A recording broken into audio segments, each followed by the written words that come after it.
all day long. Yes. People going, through the house. And there's just this sort of love that just doesn't stop. For nearly half a century, behind one unassuming door in the most famous mansion in America, a secret remained untouched. A room no one entered. A lock no one turned. A silence no one dared to break. Graceland, the sprawling Memphis estate once owned by Elvis Presley, is no stranger to mystery. With its shag-carpeted jungle room, gold-plated bathrooms, and walls lined with platinum records, it stands as a shrine to the man who forever changed music. But beyond the velvet ropes, behind the curated tours and manicured nostalgia, lies something the public was never meant to see. At the end of a long corridor in the mansion's lower level sits a door, heavy, reinforced, without a handle on the outside. Even longtime staff would speak of it in hushed tones, if at all. Over the decades, it became the stuff of whispered legend. The room even Lisa Marie wouldn't open. Why?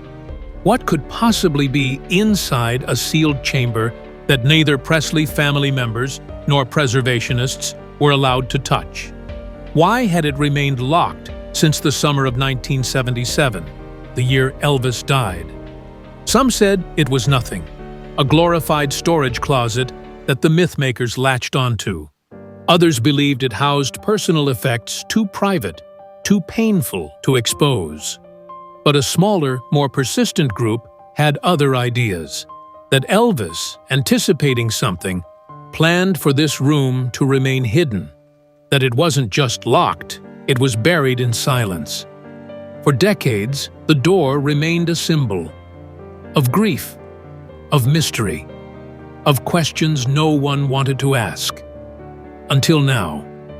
In 2025, nearly 48 years after Elvis's death, that door was finally opened.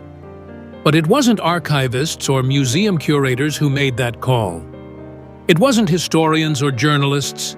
It was his granddaughter, actress and filmmaker Riley Keough. She didn't announce it. There was no press release, no fanfare, just a quiet decision made in the aftermath of another tragedy, the sudden death of her mother, Lisa Marie Presley.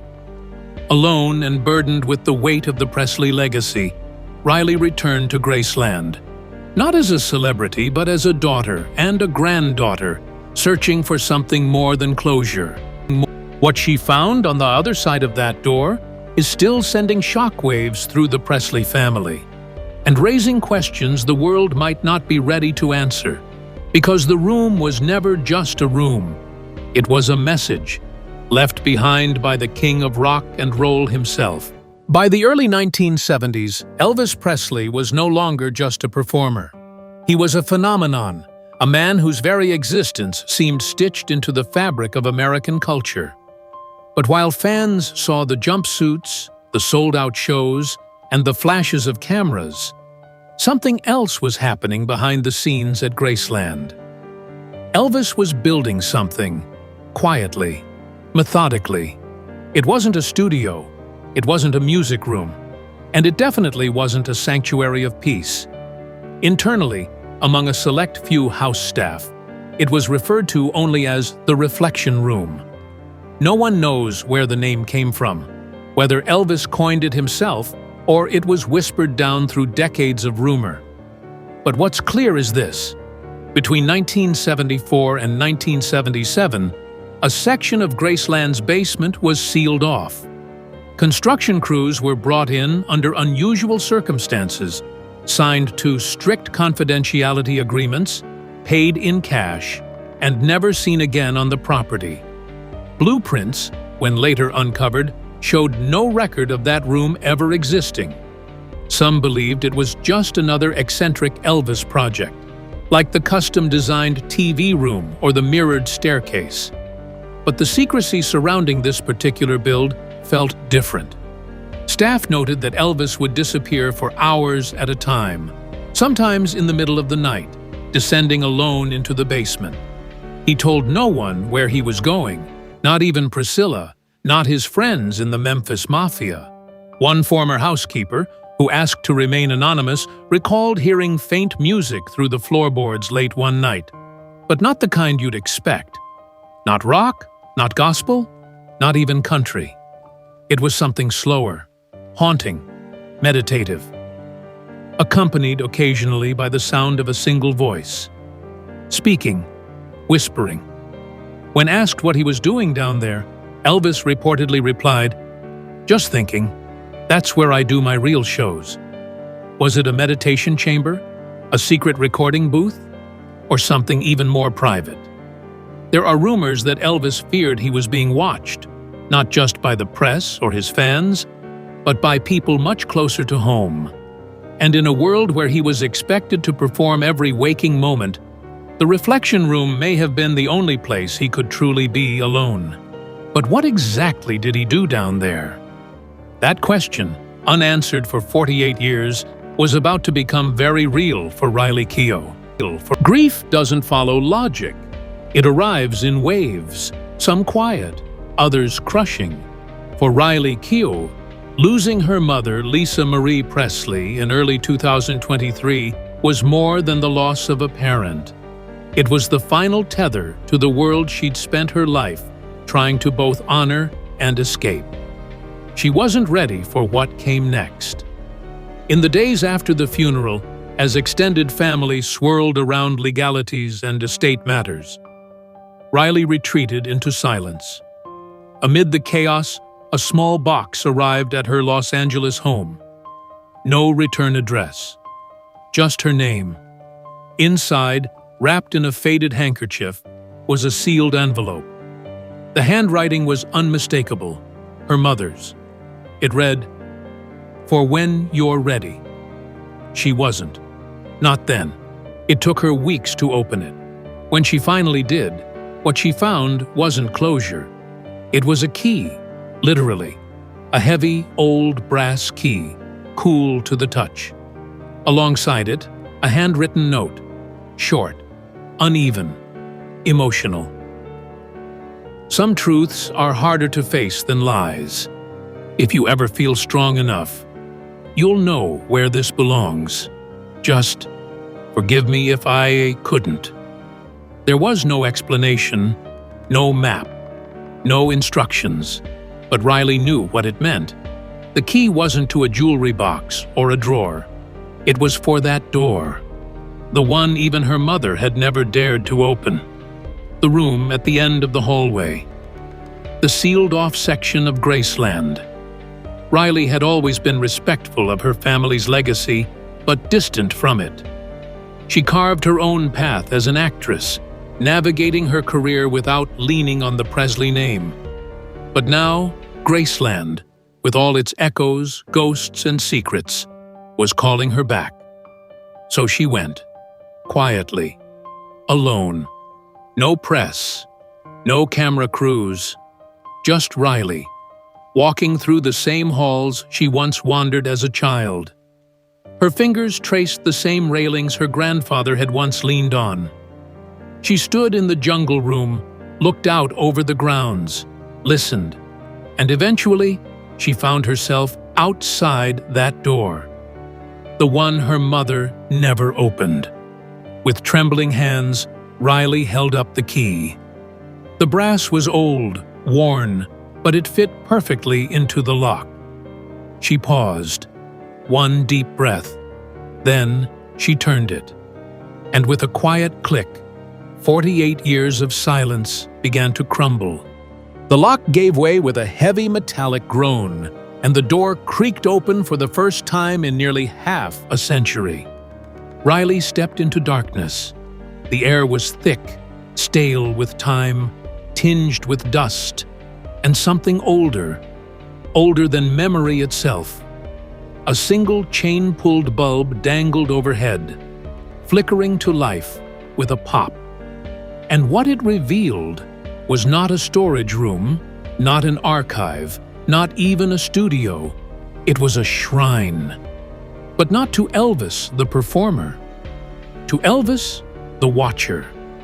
Along one entire wall stood a series of mirrored panels, not decorative, but deliberately angled, lined with seams that suggested something more.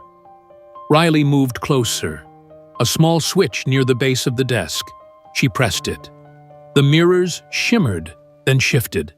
Behind them, hidden speaker grills and what looked like old analog reel-to-reel feeds, each labeled with the names of Graceland rooms.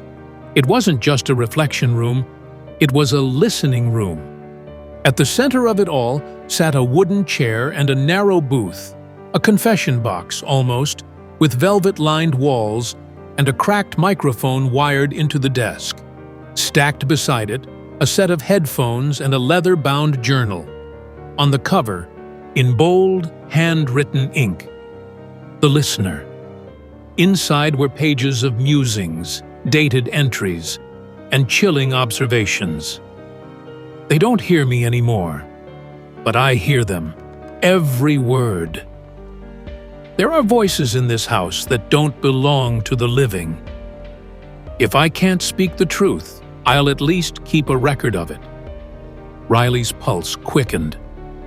This wasn't just about surveillance. It was about control, obsession, maybe even fear. Why had Elvis built this room? Who was he listening to? And what was he afraid they'd say? The first tape crackled to life with a low hum, then silence. A few seconds passed, then his voice. Not the electrified, confident Elvis of stage and spotlight. This voice was slower, raw, weighed down. If you're hearing this, it means I didn't make it out. Riley sat frozen as the reel-to-reel spun. What she was hearing wasn't a performance. It was a confession. Elvis spoke in half-whispers, often pausing to collect himself.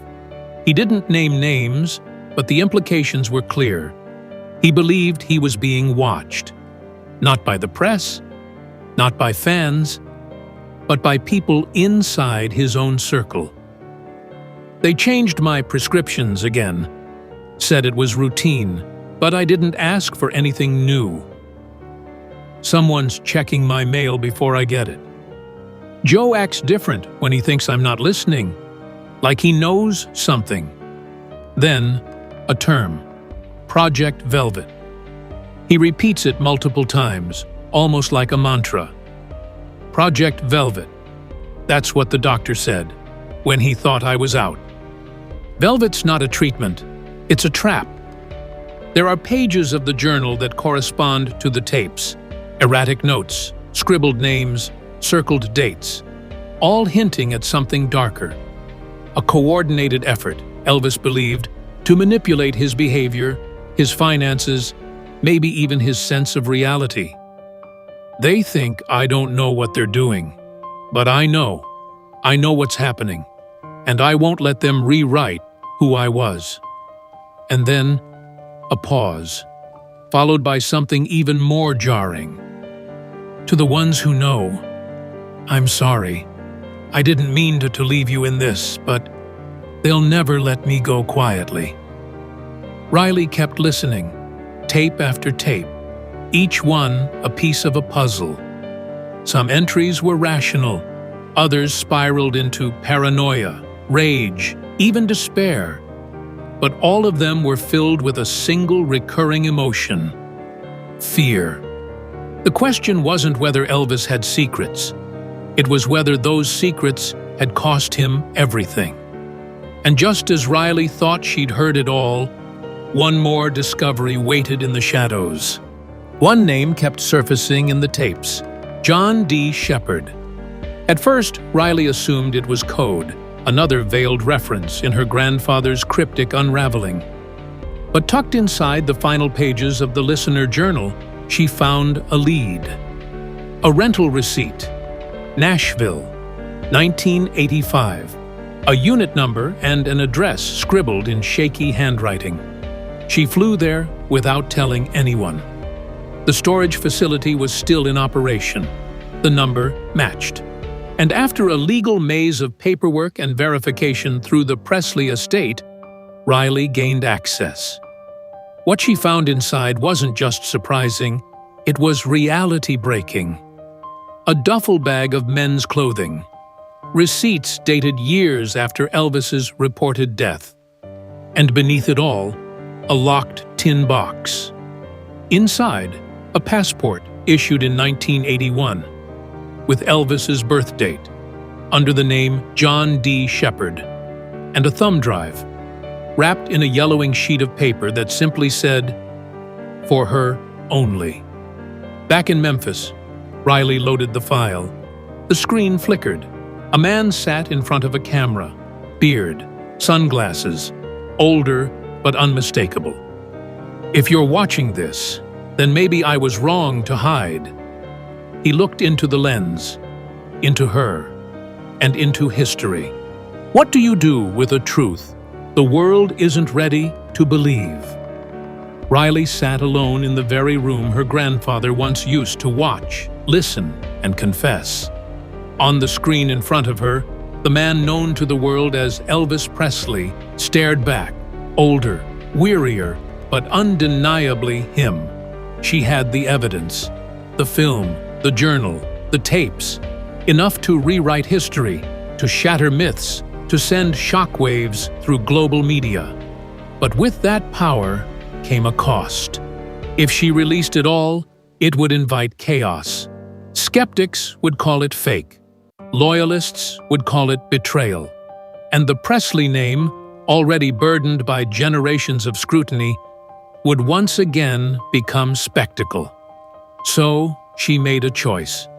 Instead of feeding it to the public, Riley preserved it. A sealed vault beneath Graceland now holds the entirety of her findings, digitized, cataloged, and protected, labeled only with a brass plaque that reads, "Elvis, the truth unheard." And before sealing it, she recorded one final message, not for tabloids, not for fame, but for future generations. If you're searching for answers, you're not alone. I searched too, and what I found wasn't just about Elvis, it was about who he really was when no one was watching. Graceland has always been more than a house. It's a monument, a museum, a myth made of marble and memory. But behind the velvet ropes and the gold records, there was always another story. A quieter one, a hidden one.